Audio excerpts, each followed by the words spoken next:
Assalamualaikum warahmatullahi wabarakatuh. Selamat datang kembali di channel Maret 27.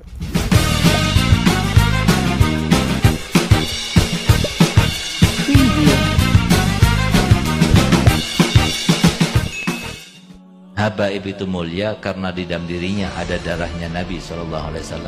Ini Siapapun yang memuliakan darah tersebut, Allah akan memuliakannya. Siapapun yang merendahkannya, Allah akan merendahkannya. Berani nggak tes DNA? Berani nggak? Berani nggak tes DNA? Berani nggak? Berani nggak tes DNA? Antara maghrib dan isya beliau baca yasin berapa kali? 60.000 kali. Gak usah ketap terus para Habib potong ketap terus kabeh ceritanya apa itu aja. Coba kayak gitu, cerita Kak. Sayyidina Ali, Sayyidina Umar gitu loh, cerita itu Bilal. Gak usah cerita mbah-mbahmu gitu, terlalu ketap terus kan gak punya cerita kalau tentang Sayyidina Ali, Sayyidina Umar. Gak bisa dia itu. Pembantu Al-Imam Syekh Abi Bakar bin Salim. Pembantunya. Pembantunya Syekh Abu Bakar bin Salim itu pulang kampung mudik lama nggak ada balik-balik sampai diisuin di kampung itu diinap. Pembantunya Syekh Abu Bakar bin Salim meninggal udah nggak ada kabar. Bertahun-tahun nggak ada kabar, udah mati itu orang. Udah lama nggak ada kabar. Datang beberapa masyarakat ke Syekh Abu Bakar bin Salim. Syekh Abu Bakar bin Salim, ente nggak mau nyari pembantu lagi? Loh kenapa emang? Pembantu ente yang lama udah meninggal, udah nggak ada kabar. Apa kata Syekh Abu Bakar bin Salim? Sebentar, beliau diem. Oh enggak, masih hidup. Tanya masyarakat, lo kok bisa Syekh Abu Bakar bin Salim kok masih hidup? Nggak tahu. Apa kata Syekh Abu Bakar bin Salim? Saya cari di sorga nggak ada. Saya Dicari di surga nggak ada. Di sorga nggak ada. Kata masyarakat apa? Ya kali di dalam neraka, coba dicari dulu dalam neraka. Apa kata Syekh Abu Bakar bin Salim? Orang yang melayani keluarga Nabi Muhammad, semua tempatnya di sorga, nggak ada yang di neraka. Dia Melayani. orang sekelas kita. Yang bicara Al-Imam Syekh Abi Bakar bin Salim, yang beliau selama 40 tahun sholat subuh dengan wudhu isya, artinya dari isya sampai subuh nggak pernah tidur ibadah. Pertama. Yang kedua, setiap hari sodakohnya potong kambing 1000 ekor buat ngasih masyarakat makan. 1000 Yang ketiga, ekor? setiap malam dia bagi-bagi yang namanya roti untuk makanan para pengemis, sampai di zaman beliau nggak ada pengemis sama sekali. Yang keempat, beliau duduknya nggak pernah bersila macam kayak kita. Duduknya itu tahiyat akhir. Ketika ditanya sama muridnya, wahai Syekh Abu Bakar bin Salim, kenapa engkau nggak duduk di kursi emas? Engkau ini guru di atas guru. Semua para wali-wali itu di bawah kakimu. Engkau pantas duduk di atas kursi emas. Kenapa kau duduk di lantai dengan tahiyat akhir seperti duduknya seorang budak? Seperti duduknya seorang budak. Apa kata beliau? Bagaimana mungkin aku bisa duduk bersila ketika setiap aku duduk di hadapanku ada baginda Nabi Muhammad? Jadi ngelihat Nabi bukan mimpi ya godoh, lihat nyata. Jadi ngelihat Nabi bukan mimpi ya godoh, lihat nyata. Itu Al-Imam Syekh Abi Bakar bin Salim radhiyallahu taala anhu warḍah. Syekh Bakar bin Salim ini yang menurunkan daripada marga Al-Hamid, Habib lagi. bin Jindan, kita orang bin Hafid, Habib Umar bin Hafid, kemudian Kakek Al-Muhdhar, Habib Habib lagi. Soleh Tanggul, Al-Hamid ya, kemudian Habib Muhammad bin Ahmad Al-Muhdhar, itu keturunan Al-Imam Syekh Abi Bakar bin Salim. Punya anak 13 jadi wali semua. Dia hancurin dah. Ini sangat berbahaya. Sejak kecil sudah didoktrin untuk merendahkan atau merasa lebih tinggi daripada pribumi, karena merasa bahwa dirinya adalah keturunan dari Rasulullah SAW yang belum tentu benar-benar keturunannya. Tapi mereka sejak dini sudah dididik untuk menganggap bahwa pribumi Indonesia harus menghargainya, harus menghormatinya. Ini sangat Harus melayani. berbahaya. Ingat, derajat kita sama dengan mereka. Bib, bib, bib. Bip bip bip. Kalau mobil itu haram nggak?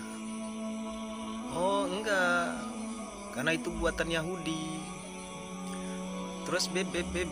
Kalau motor itu haram nggak? Oh enggak, itu buatan Yahudi. Terus kalau HP haram nggak, bib? Oh enggak, itu buatan Yahudi itu. Kalau komputer haram nggak, bib? Enggak lah, itu buatan Yahudi. Kalau tes DNA, beb, haram itu. Haram tes DNA. Itu juga lucu. Woi Drone, gua bukan baru-barunya, dari dulu juga gua gak percaya sama omongan Habib-Habib palsu itu ya. Ajaran Islam itu udah jelas ya, rahmatan lil alamin, rahmat bagi semua.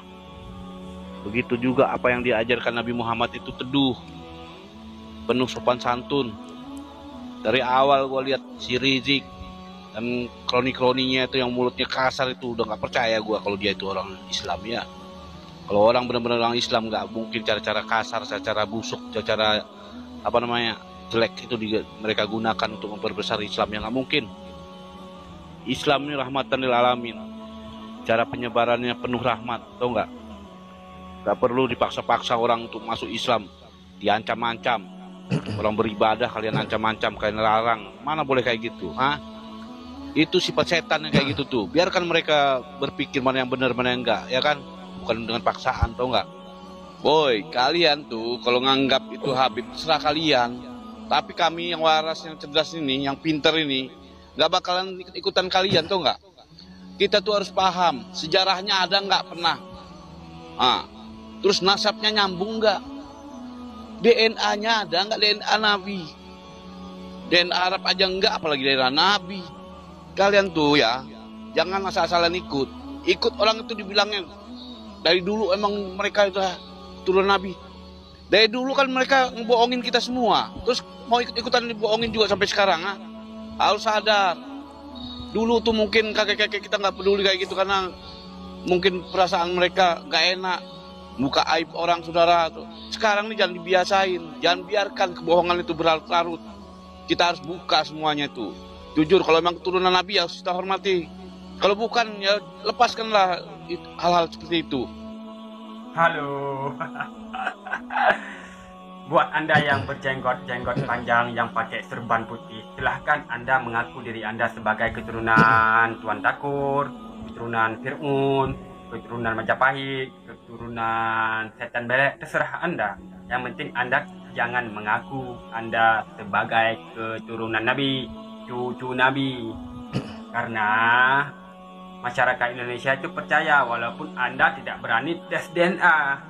Sebenarnya kalau saya berpikir tidak salah Anda sih sebenarnya.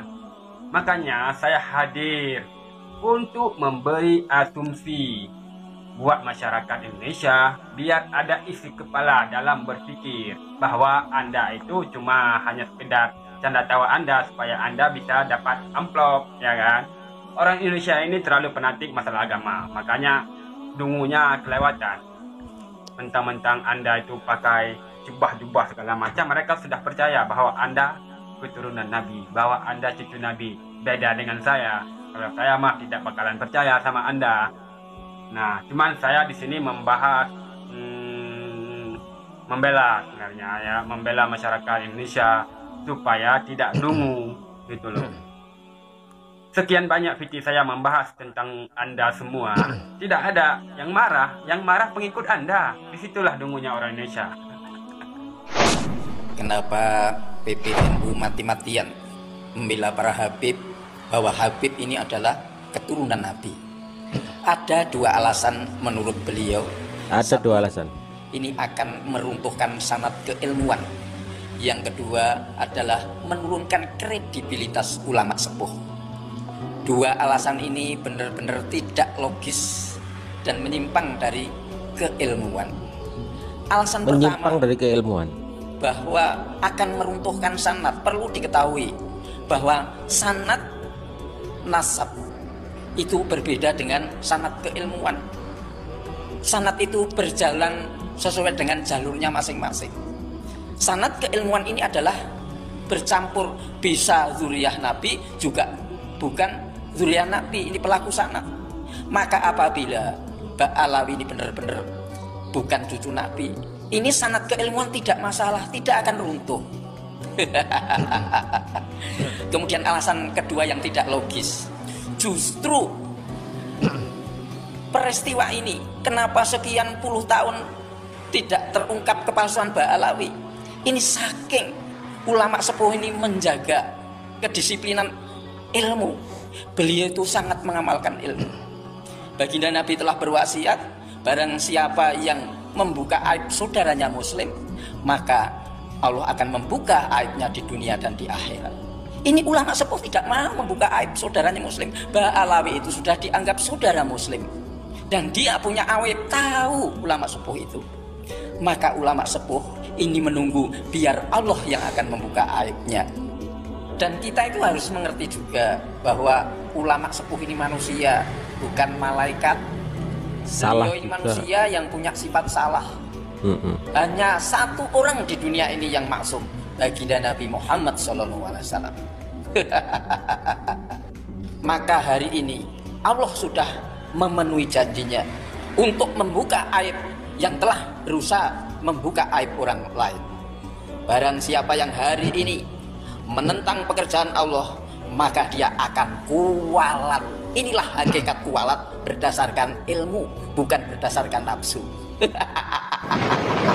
Gara Garuda, siapa yang buat? Al-Habib Asy-Syarif Hamid Al-Ghadri dari Pontianak keluar. Oke, assalamualaikum warahmatullahi wabarakatuh. Selamat berjumpa lagi dengan saya. Ini alasan para pribumi angkat bicara dan Kiai Imaduddin memberikan fatwa untuk yang mengaku-ngaku habaib untuk tes DNA. Ya ini permasalahannya. Lombong negara, bendera merah putih, fatwanya para habaib. Gagasannya mungkin ya, yang buat kali ya. Garuda Pancasila, gagasannya para habaib. Semua diaku-akuin. Yang bikin saya bingung dan kita bingung, tapi nggak bingung sih. Walaupun saya nggak tahu sejarah deh, bahasanya ya. Tapi kayaknya kebablasan ini. Ya, kebablasan ngaku-ngaku kayak gini. Kalau mau ceramah, Bib, ya, cerdaskan umat, bukan membodohi umat atau dongeng-dongeng palsu. Cerdaskan umat, gak usah ngaku-ngaku. Belum tentu kebenarannya juga. Mohon maaf ini. Jadi apa ya, wajar saja rakyat atau semua itu geram. Banyak orang-orang yang geram karena tindakan-tindakan yang seperti ini nggak pantas dan nggak patut. Nggak usah diaku-akuin dulu, ceramah aja, pintarkan, cerdaskan umat, itu aja tuntunannya. Yang baik sesuai tuntunan Rasulullah Sallallahu Alaihi Wasallam. Allahumma sholli alaihi. Bukan untuk ngaku-ngaku kayak gini. Nggak pantas lah, nggak baik lah. Coba wajar mereka tuh orang-orang yang awam seperti saya. Geram loh mendengar fatwa-fatwa seperti ini. Semua diakuin. Memang nggak rugi, diakui juga nggak rugi. Bahasanya ya. Mungkin ada orang yang jongosnya kali apa aja, itunya pengikutnya ya. Nggak rugi, ruginya apa? Ya memang nggak rugi. Tapi diakuin. Saya ruginya pejuang saya dulu, pejuang kita dulu, berjuang untuk Indonesia. Cukup diakuin orang-orang yang nggak bertanggung jawab. Mohon maaf. Ya. Tolonglah cerdaskan umat.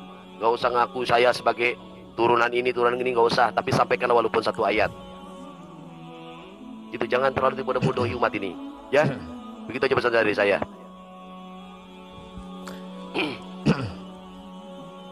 Mohon maaf apabila ada tutur kata kurang baik dari saya cuma mengingatkan saja. Karena ini kayaknya udah kebablasan ya. Jadi saya angkat bicara. Wassalamualaikum warahmatullahi wabarakatuh.